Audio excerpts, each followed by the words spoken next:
اصحى يا نايم، اصحى يا نايم، اصحى وحد الدايم.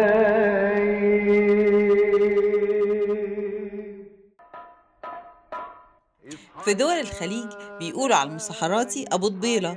كان بيلف البيوت ويلبس الدشداشة ويقول: مساكم الله بالرضا والنعيم، شهر رمضان شهر كريم. وكانت بعض العائلات تستضيفه بعد الفجر ويدوله تمر ومية. تفتكروا المسحراتي لسه بيمر وكنتوا هتفتحوا له الباب وتكرموه؟ اكتبوا لنا في التعليقات، واستنونا كل يوم بحدوتة جديدة عن مسحراتي في بلد جديدة بطريقة جديدة. وكل سنة وانتم رمضان طيبين. كريم.